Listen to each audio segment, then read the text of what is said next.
ngiyakhumbula kwakuqala i-ADO committee nemadlanga commission.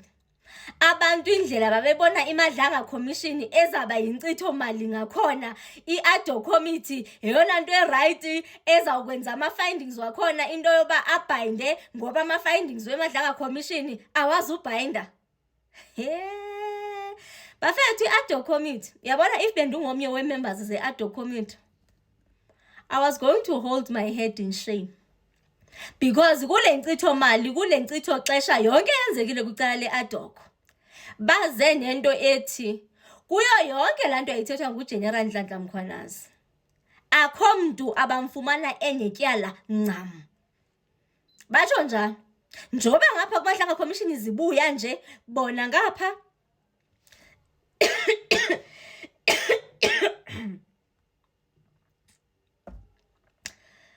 Askisini about that. Guys, I'm not well. I'm not in a good space. On my previous video kulapho bengithetha khona nje about i-proceedings zemadlanga commission uba what took place, what transpired nje today malunga no Kate Matlala, no Karim Solomani, no Brian kwiside le-ADEC, Johnson.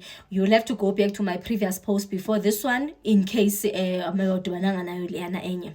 So but angazange uyigqiba leyana because ibhetri yami ibizawucima, so ndanyanzela ndiyikhathe nje short because bengafuni ukuyiqala ekuqaleni because bese ndihambile nje kakhulu ndabe ndiqonda ukuyiqala ekuqaleni yinto endingazuyenza but nje ndayikhatha ndaxa into mazaphinda ndenze njenye sendiqhubeka ke ngoku nento ethi bafethu kwicala le-ADE. Imagine if besesarelaya nje kwi-ADOC yodwa besiyawuba ngokwabani, because ngoku xa uhlala uthatha i-steps ubuyela umva uzawurealize kungani i-ADOC ingazufumana abantu benetyala. Imagine nyani uba sasesarelaya kuyo yodwa ingekho imadlanga commission ngesiphi kungoku.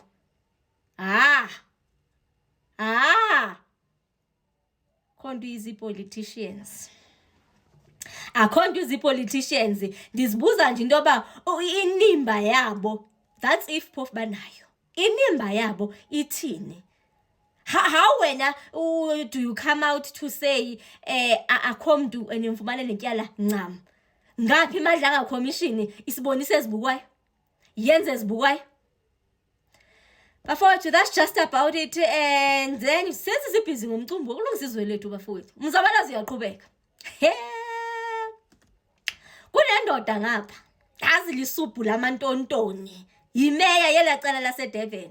Bafowethu, uthe nje kwabo bosongathi bayagiya bayavuya mabachithe lo manzi akho nkukhu ezaxhelwa apha. Kuthiwa udibanisa uJacinta noPhakela uNthakadli ngamakhanda. Nansi akutsho mna ke phofu yayo AI futhi nansi akutsho mna. South Africans, kuthiwa umzabalazo uyaqhubeka. Ikhona nenye into ethi hayi man, nge-31st kaJulayi 2026 mose abaseZimbabwe bayamatsha. Nina nicinga ukwenzani? Anicingi into yoba masiyanti sibaxelele sathi eza 30 njengoba befuna ukuspenda i-600 million nje asigqibanga siyazi uba bazamane bezithatha phi.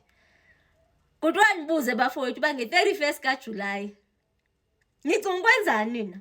Anicingi mhlawumbi into yoba masingene khona? In solidarity sabe sisapota naba bafowethu kubabonisa nje into yoba hayi besingalwi nani and siyanikhuthaza besenzela into yoba nani niphakame nenyusikawusi nilungisa izwe lenu. But nathi sibe silungisa ntoni izwe lethu apha. Bafowethu ayininzi into eyenzekile. Andizukwazi ukuyibamba yonke but nje nje xa nisindabona uba yo andizukwazi uba ndiqala ngani ndiyeka AP ngapha waseLimpopo minister kwelacala iveze into ethi ngathi yona i-against indaba ematshi phofu abaseLimpopo bathi angasifaki thina singama-South Africans sikuyo le into. Bafethu ngicela ningapheli umoya and zikhona esizawukwenzeka, zikhona esizawuvela. Yini ma-South Africans ze ningapheli umoya bafethu. Inde gqidle ndlela sesihambile mawuqhubeka bafethu umzabalazo, because laa nto yenziwa nguGeneral Nhlanhla Mkhwanazi yiyo enye into eyenze into yoba abantu noko bakwazi ukuba ngenyawo bafuna ukujongana no-government. Asikwazi ke ngoku into yoba sithi seyinde kangaka indlela esihambile kuthi xa kuvela into ngathi sifuna ukusiphula umoya nathi umoya wethu kubonakale ngathi uzadandatheka. Hayi bafowethu masingamvumeleni umtyholi loo nto masivele sithi siqhubeke thina. South Africans, kavala abantwana bethu ehle. Zikho bafethu ndiveki xa ndisithi zikhona ezisendleleni, zikhona ezisezokwenzeka, zikhona ezisezovela. Ndicela ninganyakazi.